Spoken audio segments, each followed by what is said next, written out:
Ndio hiyo, tuwapigie makofi yao. Ndio hiyo, tunyeshia mkono yao. Ndio hiyo, na happiness.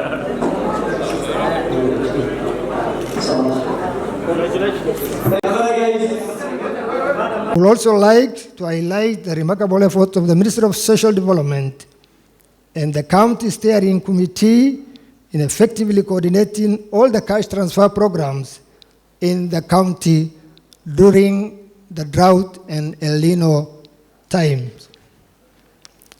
Although their diligent work, through their diligent work, we have been able to ensure that the right beneficiaries are targeted and they receive support they needed.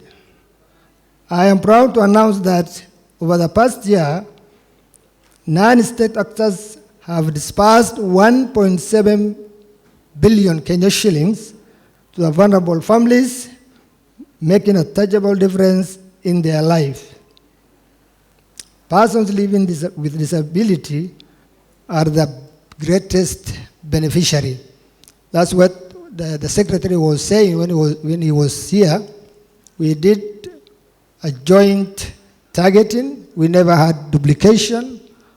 Of course, most of our programs were short-term programs. It ranges from 3 months to 7 months. And fortunately, when the drought persisted, then they again extended their programs. We are really happy, and we are able to save lives during that time.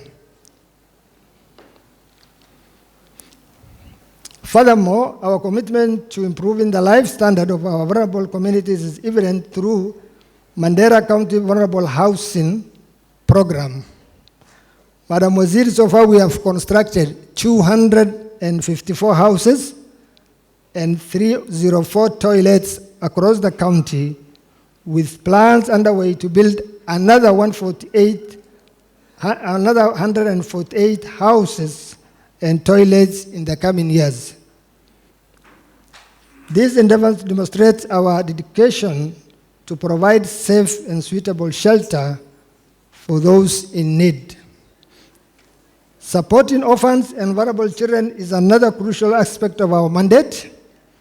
To date, we have disbursed 55.5 Kenya shillings, 55.5 million Kenya shillings to registered orphanage centers in the county.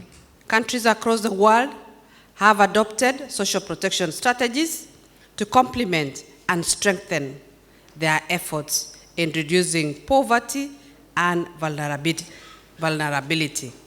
Particularly, social assistance is an important instrument in enhancing inclusively, especially to the often forgotten categories of our population, while helping them to have a dignified life.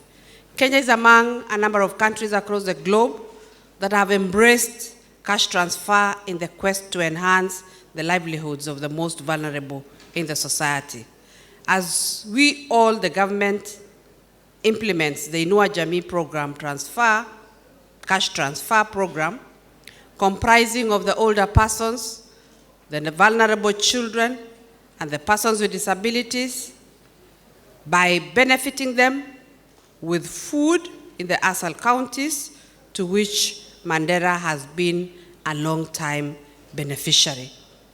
And just to mention that for Mandera, in the cash transfer program, we send 31 million per month. Just wanted to correct the county commissioner, and we benefit about 15,000 individuals, not 3,000. Maybe that was for the sub-county, but for the whole county, we have 15,000. And for the upscaling program, you'll have another 15,000. So that will come to about a double the figure that we are already giving. Currently, the number of beneficiaries for the Inua Jamii cash transfer program countrywide is 1.2 million, out of which 47,000 households are for persons with severe disabilities, and by the end of this financial year, we shall have a total of 1.7 million Inua Jamii beneficiaries with persons with severe disabilities being scaled up to 65 to 81 households in Kenya.